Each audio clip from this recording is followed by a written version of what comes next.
From the National Newsroom of the Canadian Press, I'm David Augustine.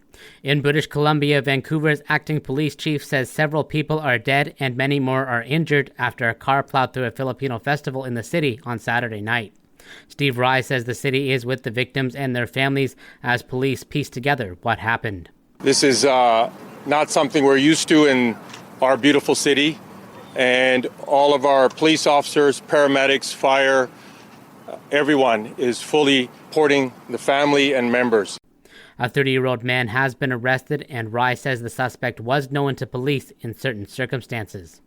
Well, federal party leaders are set to use the last day of the election campaign to make the case for why they should be the country's next prime minister before voters cast their ballots tomorrow. Liberal leader Mark Carney is expected to spend Sunday in Ontario, Saskatchewan, Alberta, and British Columbia meeting with volunteers and supporters. Conservative leader Pierre Poilievre is scheduled to host multiple rallies across Ontario today, and NDP leader Jagmeet Singh has plans to campaign in British Columbia, with stops in Penticton, Vancouver, Westminster, and Coquitlam.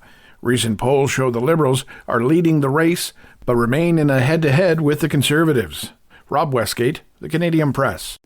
Well, now that the funeral of Pope Francis has taken place, attention now turns to the carefully orchestrated process of choosing his successor, the papal conclave. The process typically takes place 15 to 20 days after the Pope's death. The College of Cardinals will gather inside the Vatican and cut off contact with the outside world. When the time comes to vote, each cardinal fills out his ballot in Latin and votes at the altar. After each vote, the ballots are burned and smoke is released from the Sistine Chapel's chimney. Black smoke indicates no one has reached the two-thirds majority required to be elected. White smoke signifies a new pope. Patrick Reevell, ABC News, the Vatican. Well, back here at home, the president of the Alberta Medical Association says the provincial government needs to ramp up public messaging around measles. Dr. Shelley Duggan says she has been practicing for over 20 years and has never seen measles, but thinks it is only a matter of time until she does, as cases in Alberta keep rising.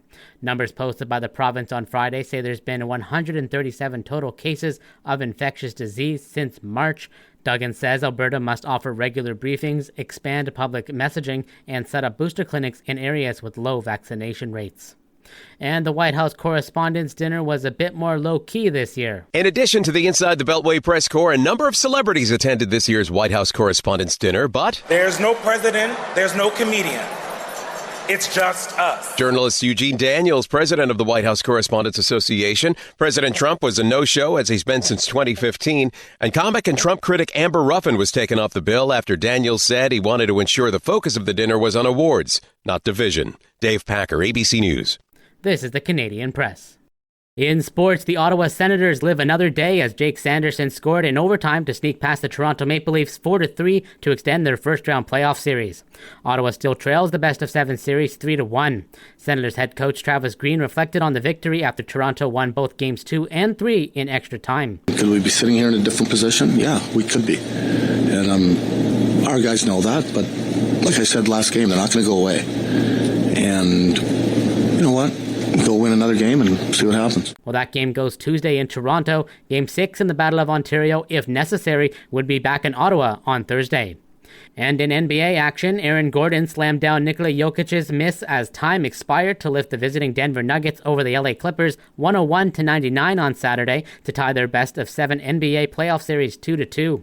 Jokic had 36 points, 21 rebounds, and 8 assists to lead the Nuggets. Kawhi Leonard scored 24 points for the Clippers. From the Canadian Press, I'm David Augustine.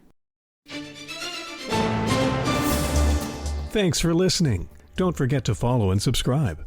For more of today's top stories, visit thecanadianpressnews.ca.